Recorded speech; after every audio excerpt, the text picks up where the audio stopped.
Pro boxing fans, we are here at Tottenham Hotspur Stadium. Shane Mcguigan, your charge. Adam Azim, and impressive work against Kurt Scoby. Talk to me, how did you assess his performance on the night? I thought it was a very, very, clinical performance. Nearly punch perfect performance. We're always looking for excellence and looking for fine margins to make Adam the best version of himself. But he hasn't been in the ring since February. So he trained for a fight in June, but now he's got his opportunity, and I think he did a bit of everything there. He boxed a guy that was game and wanted to knock him out, talked a load of crap in the build up, and he had to experience that for the first time. He had to experience being third down on a bill, because he had the luxury of being a headline for a lot of times. And then obviously, as I said, dealing with someone that genuinely wants to get under his skin, says some hurtful things, some negative things, and tries to throw his weight around. And he had to stay composed in all of those and on all of those facets, and I think he did well. All his helps getting a knockout, but obviously in these circumstances where things were said pre-fight, I'm sure that helped him. But obviously in front of people like Turki Al-Sheikh and people who are watching on, it probably does push him further up and give him the fights that he probably wants on a bigger stage. Yeah, he won all the rounds, and then he took him out, and he boxed on the back foot, fought a little bit in the mid-range, but then he took it to him after about 5 or 6 rounds, and he fought his fight, and he knocked him out, worked the body really, really well. Could have put combinations a little bit together a little bit more on the inside once he had him hurt, but we're nitpicking on a 23-year-old, a guy that's literally just turned 23. So I've been saying it and been banging on for a long time how special and talented this kid is, and this next 12 to 18 months we're going to see how good he is. Yeah, hopefully, I'm going to make it the last question because I know you've got to go. Turki Al-Sheikh doing an interview, announcing certain fights that are going to happen in AJ in February. Talked about a big fight in September for next year. A lot of people are already speculating that it could be AJ Fury for next year.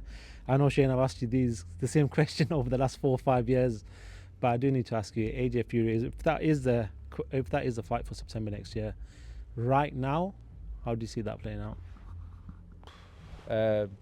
It's a hard one. It's hypothetical, isn't it? Yeah. We see how AJ comes back. We see how if Fury even comes back, if he's going to need activity before then. We're going to see who AJ goes to work with as well, because that'll indicate whether it's going to be a good fit or not. We got to remember that up until he got knocked out by Daniel Dubois, they were talking about this is the best Anthony Joshua.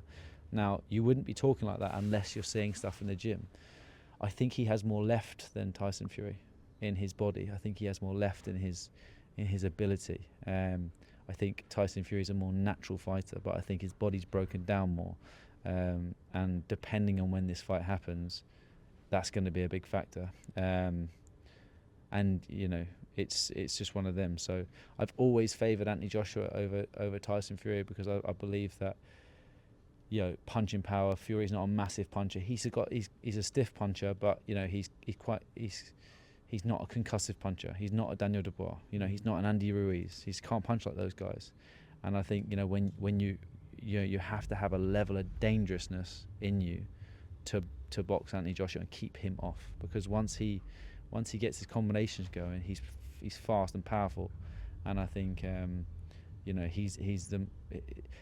I just believe this fight stylistically suits him more. He's 10 times the fighter that Francis Ngannou is in terms of pushing fighters forward and stuff like that. So and Ngannou was just physical and big and strong and caused a lot of problems for Tyson Fury. So Fury loves guys like, even though he lost to Usyk, he loves guys like Usyk. He loves guys that give him space and box, and he can slow it down. He can kind of try and kid them out.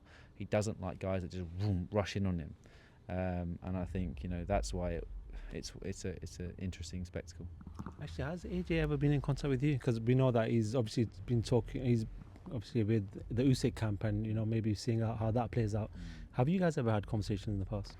No, a while ago. I think he rang Luke Campbell a few years ago, many years ago. But no, not really. I just feel it's like, remember when Ricky Hatton went to Floyd Mayweather Senior? You know, it's like sometimes people think like, you know, if you can't beat them, join them.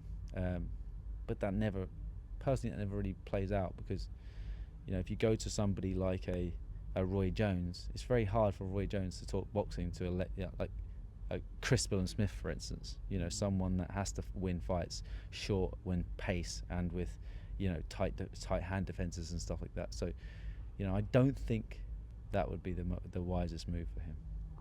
Shane Mcguigan, congratulations once again, and thank you very much for your time this week. Top man, thank you very much. Okay.